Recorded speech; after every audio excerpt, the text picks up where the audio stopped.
This is my first video in 2 months, and it just happens to be my birthday today, so thanks for being here to celebrate with me.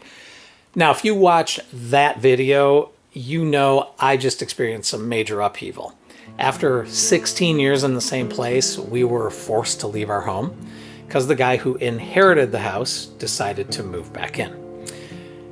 And it wasn't just a house to us, because that place was musically magical. It was where we created and produced so many songs and albums that went out into the world and took on a life of their own. Our band Cosmic Spin rehearsed and recorded there, and just in the past year, we had 2 songs hit the radio charts, A Break in the Clouds and Messenger, and both actually cracked the top 40 and hit the top 30 on the Hot Adult Contemporary chart. So my office and studio were upstairs. This YouTube channel was born there, and it's where I created more than 200 videos. And then my son Eli, who produces music under the name Jahka, he had built out a studio in the basement.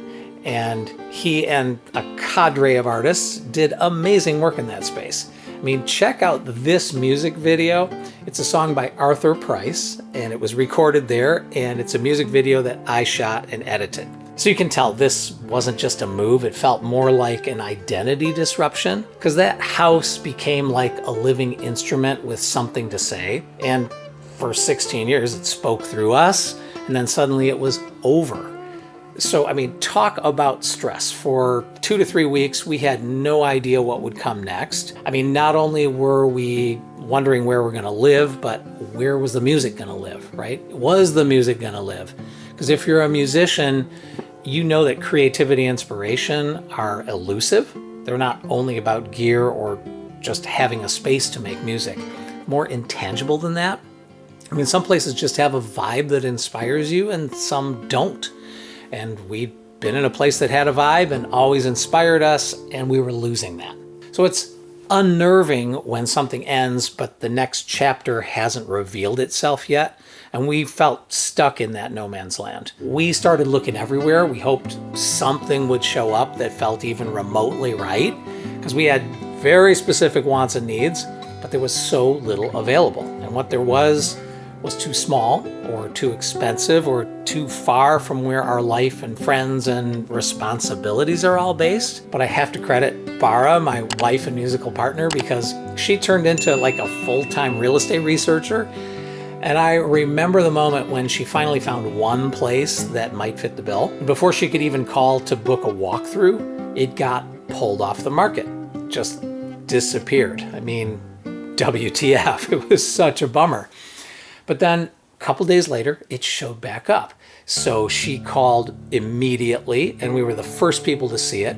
It definitely took imagination because it was overloaded with all the tenant stuff, but we could tell it had character. I mean, the walls weren't perfect and the lines weren't straight, but we could see the layout would work for us, and the bones were great. You know, dark wood floors, a lot of nice architectural details, but not perfect or antiseptic. A part of what grabbed me is what used to be an attached garage.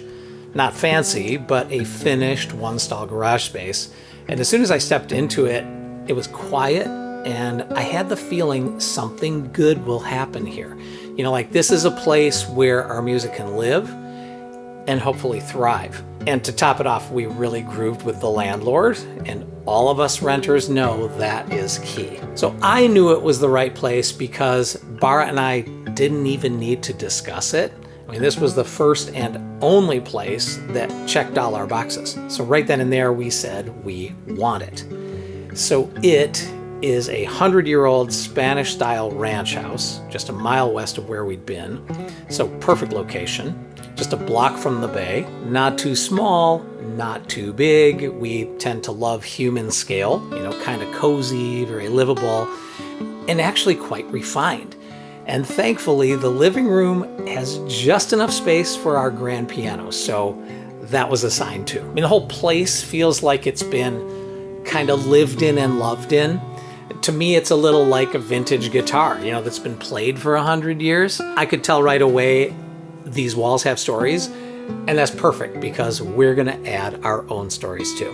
So it took about 6 weeks of constant work to sort and sell pack and donate and move and all the stuff. Avalon and I are in the car. We've been going through tons of crap, not surprisingly. I don't know if you can see in the back, we got 5 old bikes back there stacked up and a whole bunch of e-waste, and we are on the way to the hazardous waste facility and a cool bike reclamation place. So, hey man, we're on the road. It's awesome. Woo! Making things happen. Look at that back end. It is packed. I don't know how many, I didn't count them, but it's a lot of guitars, and time to head over to the studio and then get settled in. And a big part of that was setting up our new studio and workspace. And this time I'm sharing it with my son, Eli. We've actually combined our guitars and basses, and we have all our recording equipment in the same room. So it's 2 studios worth in one space. So I was a little concerned that we'd be on top of each other, but so far it's been great because I get the daytime hours while he's off teaching drums and music production, and then he gets the evening and nighttime hours when I'm relaxing. So ready for the reveal? Here's what it is so far. And the space is nearly soundproof too. The other cool thing about sharing this studio is something I hadn't even considered, which is the continuity of family music making through the generations. Like, I'm playing my grandparents' piano in the living room, and this guitar was passed down from my grandfather through my father to me. And now my generation's music is moving forward through Bara and me to Eli and our daughter Avalon too. I mean, different styles, different musical instincts, but the same DNA. And now that the new studio is equipped and ready, I have the benefit of hindsight, right? We're already making music here, so I have a more relaxed philosophical perspective, right? I can see the old house held a series of chapters that became its own complete book, and now that book is closed.